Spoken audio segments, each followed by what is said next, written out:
time now for the week that was, where we take a look at the top stories that made headlines around the globe this week. And we begin here in Nigeria with a touch of the United Kingdom. The British government has clarified that the indigenous people of Biafra is not a prescribed organization in the United Kingdom. In a statement by the British High Commission in Abuja on Friday, the UK described the reports in some sections of the media as inaccurate reporting. Several media reports had claimed the United Kingdom barred IPOB, the movement for the actualization of sovereign state of Biafra, and other Biafran groups from participating in its asylum program. Well, yes, earlier on this week, that was definitely the rhetoric that the United Kingdom had labeled IPOB a terrorist organization, and therefore anybody seeking asylum to the United Kingdom from Nigeria, claiming to be members of IPOB, would not be able to become refugees in the United Kingdom because they look at IPOB as a terrorist organization. That's right. The United Kingdom would come out and said, actually, we didn't say that. Well, I mean, they were right in saying that it was inaccurate reporting. Right. At least to clarify, the situation. Mm-hmm. And I think maybe there was a connect between what the media reported and what happened in Ebonyi, where President Muhammadu Buhari met with Southeastern leaders, and of course the question of Nnamdi Kanu and the IPOB question, are cropped up, where he said categorically that the courts will have to decide his fate. I do not see a direct, link as such, but then I think because everybody is talking Nnamdi Kanu, IPOB, maybe something went wrong, in the media. But this clarification is in order, and is to say clearly, that is the review of the country's policy and information note, the CPIN of April 13th this year, that people misrepresented, and that in no way has the UK government declared that IPOB is a proscribed organization and is a terrorist organization, even though the Nigerian government insists that they are proscribed and they are terrorists. But I also like the fact that, part of what is contained in the CIPN is that, yes, they acknowledge that Nigerian government, insists that the organization is proscribed, and that people seeking asylum, whether you're a member of IPOB or MASOB, will be treated on an individual basis. So I think that, that is clear enough, and nobody should hide under the fact that, oh, yes, they have denied that we are no longer a terrorist organization. Therefore, it's a smooth way. Because if you look at it, closely, part of the oxygen that keeps many of these organizations alive is the fact that money and recognition comes from abroad, and the possibility of people, seeking refuge, in the United Kingdom or other parts of the world. But this clarification is in order, and I think that people can carry on, what is important is just to secure the country and ensure that those who perpetrate injustice and inhuman activities against, other people, should be dealt with according to the law. Agreed. Okay, we'll proceed. In another development, presidential hopeful and governor of Rivers State, Nyesom Wike, on Wednesday described Nigeria as a mad state, which will require a mad person like him to make things better. The governor made the statement when he met with PDP delegates in Kogi State on his presidential ambition. He expressed concern over the security challenges in the country, stating that the country has never been this divided. Wike also met with his Kogi counterpart, Governor Yar'Adua, who is also in the presidential race, on the platform of the All Progressives Congress. During the meeting, Wike was optimistic that he will win the PDP presidential primary election, and said that he hopes Bello emerges the standard bearer of the APC so that he can contest against him in the 2023 election.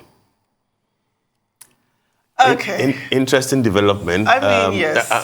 When I first heard him say that, I thought, were we talking in terms of the madhouse concept of the newsroom? The thing about a typical newsroom is a madhouse.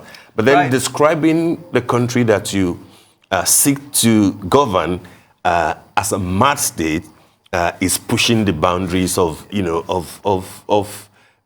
propriety, quite frankly. And I do not think, let us even assume, let us agree, there is a lot of madness here, here and there. We do not require a madman, to put things in order. will require somebody that is competent, somebody that is up to the task, somebody that is sane enough, to see through all the madness and ensure that he brings back, the country on the path of honor and order. Therefore, claiming that he is mad and therefore he can bring the madness under control is simply, taking things too far. Yeah. We have seen, of course, in recent days, Governor Wike of Rivers State, tending to overstep, pushing against the limitations of what is considered to be decent. Sometimes you will even be worried that could he be drunk? In the manner that he carries himself, what he says, the type of dances he engages in. As somebody who wants to be president of Nigeria, but then now claiming that, this is a mad country and I will, it requires a madman like me to make it right, is just not acceptable. No, it's not. And like you said, do you know what? I don't like to apply logical and rational explanations to illogical and irrational behavior, because then it's like we're entertaining what is nonsense, actually. We're dignifying what he's saying. Yes, it's a ridiculous statement to make. Absolutely. And it also is inherently disrespectful to the people of this country to refer to Nigerians as being people who live in a mad country when you are a politician actively governing a state already. So are you not a contributor to the madness? Are you too not mad by your own definitions? Absolutely. So it's just not a tidy thing to say. Yes, it's something not term. Expected, from a leader. And I think that he should conduct himself better. He should comport himself and behave like what is expected. I mean, look at it. For example, how many countries do we have mad leaders?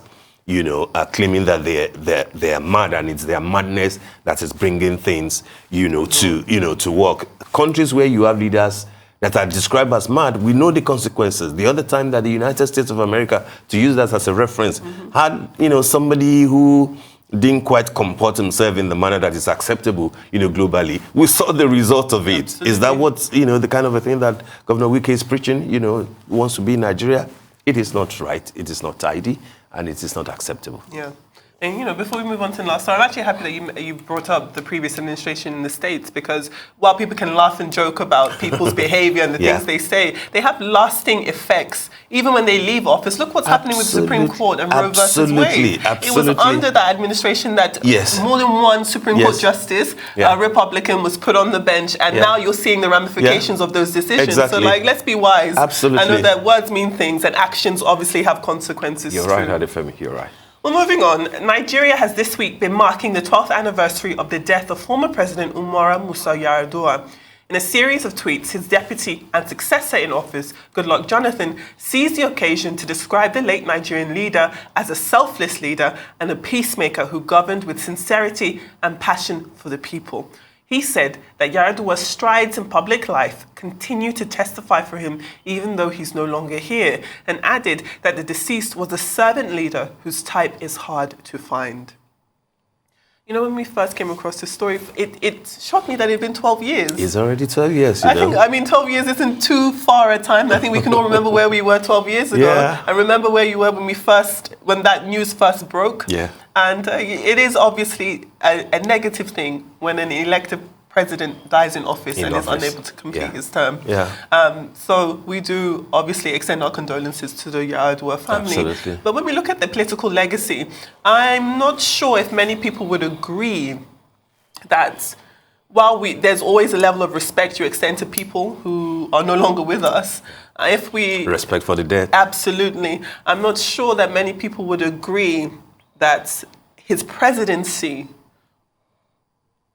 was something that foreshadowed an opposite of what we're seeing now. I think that it's very difficult it's easier rather in hindsight to look at things positively and look at things through rose-tinted glasses, but I'm just not sure if we're looking at the state of politics in this country now, we would say for and against that Musa Yar'Adua's death or presidency, however short, played a role in what we're seeing today, or didn't play a role in what we're seeing today. I think steps follow each other. I get what you mean, and I totally agree with you. The thing is, it was a challenge administration that he led. But I get the point of 12 years after, when people say that, oh, we remember a good man, we must separate his personality, from his capacity to govern. It was obvious right from the time that he was nominated as the candidate of the PDP that his administration will be challenged essentially by the state of his health. If you recall that at one of the major rallies, to introduce him to Nigerians as a candidate of the party, he couldn't even make that rally. So much so that the former president, Chief Olusegun Obasanjo, had to speak to him on the phone. Umoru, are you dead? Just to be sure that people were carrying rumors that, he was no longer with us. So that had prepared people that, governing a small state of Katsina for 8 years will be a different ball game from, being the #1 citizen of Nigeria. And you could see all the deniers from 2007 when he became president till about 2009 when his then special advisor on media and publicity, our own Shegun, Adeni, admitted that he was suffering from acute pericarditis. And that was the time that Nigerians knew that there was trouble. Ever since then, it was between Germany and Saudi Arabia. Germany and Saudi Arabia till 2010 April, when eventually, passed on. What will be his legacy, therefore? He was a good man. He was a gentleman. But then, like you said, are there things that we can refer to as the, Yar'Adua signpost as far as the politics of Nigeria is concerned? Not many. It was under him that the whole concept of cabal, those kitchen cabinet people who seized power, who were initially reluctant to allow, the deputy, Goodluck Jonathan, to be sworn in to finish the thing before the doctrine of necessity, was brought on board, by lawyers and everything. But I mean, all in all, he did his best. Yes. You wouldn't accuse him of being of being a bad man. No. But then, or a madman. Or a madman. Right. He was not in any way mad at all. And like Jonathan said, he did govern with sincerity and try to do his best, for Nigeria. But he just wasn't up to it, as far as his health, is concerned, which will probably be the reason why people are now saying, given what we have experienced, lately, it will be foolhardy for anybody to push Nigeria to another sort of presidency that will be challenged, even though we are nobody's doctors, but then another presidency that will be challenged in terms of the capacity of the individual in office. Agreed. Will not be the best for Nigeria. All right, we'll take a short break now before we return to the week that was. When we're back, of course, we'll continue with that story. Do stay with us. We'll be right back.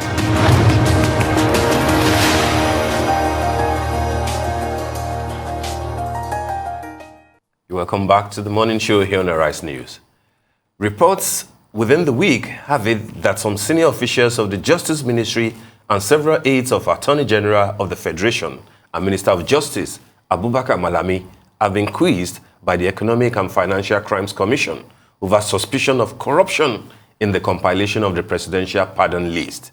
For instance, Francis Atuche, a former managing director of Bank PHB, who was placed on the presidential list, has come as a surprise, as he was just convicted in June 2021 over a 25.7 billion naira fraud and sentenced to 12 years in prison to run concurrently for 6 years. So here's my thing with the EFCC, and I'm not trying to be disrespectful to that agency at all, right? Because I understand that they have a presence and they have a purpose and they have a mandate. But what power do you actually have in this situation? If a president has released the pardons list, is that power absolute? And if the EFCC they are well within their right to conduct inquiries and ask questions as to someone they believe they rightfully has been convicted for fraud. Why should they be pardoned for it? I just don't. I don't see what the end game is. Are you going to be able to undo that pardons list? Probably not. On the contrary, I don't think what the EFCC is seeking to achieve is to undo what the president and the Council of State have done.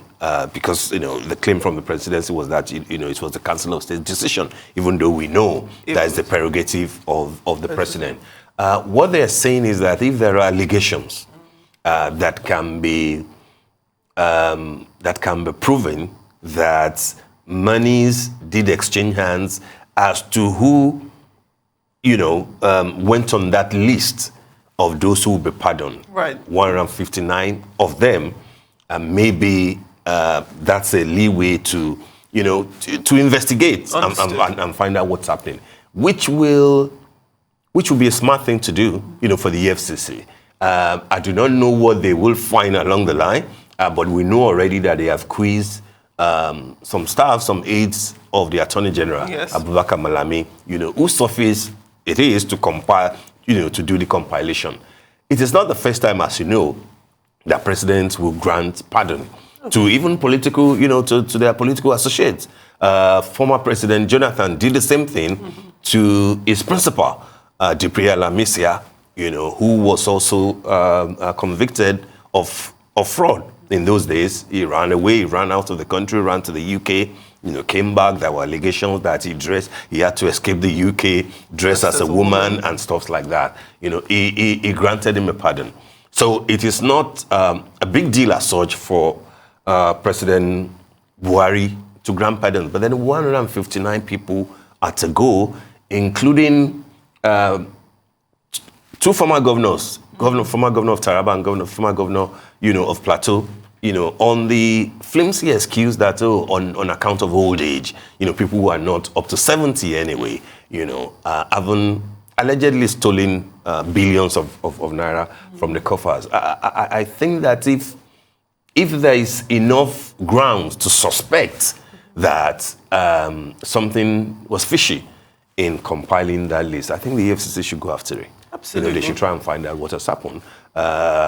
Given the fact that this is a president and an administration that made anti-corruption, one of his focal points, I think it is important to get to the root of the matter. The same way that the EFCC now is also saying that even though it is the job of INEC to look into the issues of funding for political parties and 100 million or 45 or 40, to purchase forms. But then if we think that something is not right, let us go after it. Let us at least find out. Fine. It might turn out to be a dead end. But then let us the tree. Absolutely. See if any fruit falls down. Will fall down.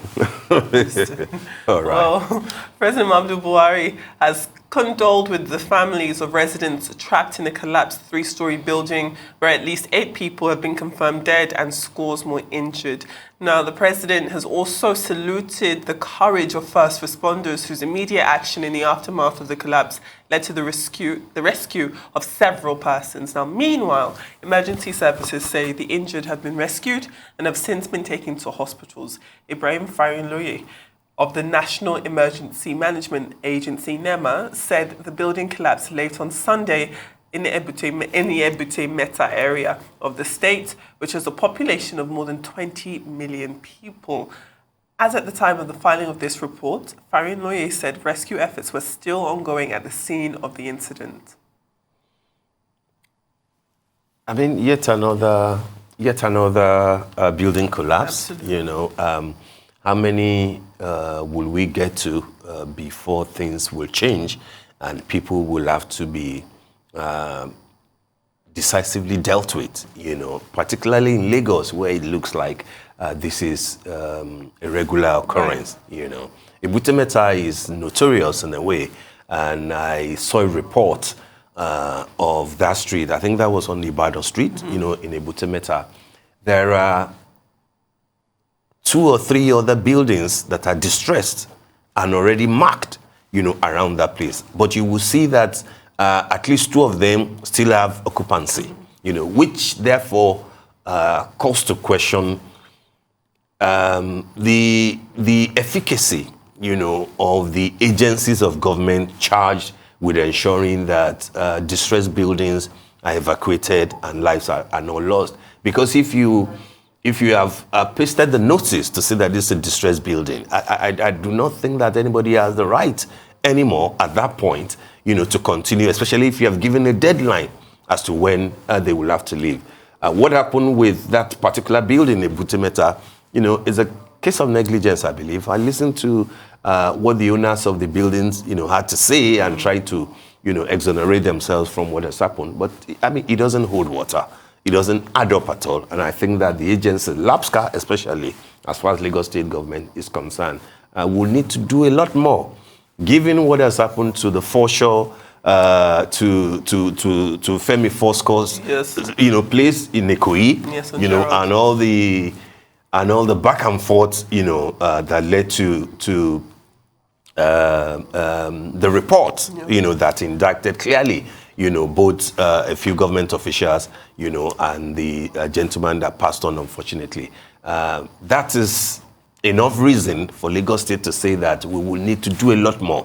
If we need more people, more officers on the field to ensure that the state is totally covered, go for that. And then ensure that people pay for, their inadequacies. Absolutely. We can't continue to accept that, let's see how it goes and stuff like that, or use politics, to save people. It is abnormal for buildings to be collapsing. It is not a normal thing to happen. It is not. Even one time, if a building comes down, there has to be a huge investigation to make sure that this doesn't happen again. But before one investigation is complete, another building will fall. Another one has come down. Normal. It's not normal. It shouldn't be this way. It shouldn't be. And we were talking about, the governor in Rivers State threw away comments about being a mad country and needing a mad person. This is another example of that lack of respect. If you can't look after the people you've sworn to protect, how can you be a good government? How can you lead a good government? It's such a shame. It really is. It's part of the madness that we're talking about. Is it not? It's a circus. Like we said, we do not need a madman to get it right. We need, a good leader, a great leader, a decisive leader, to ensure that things are done right.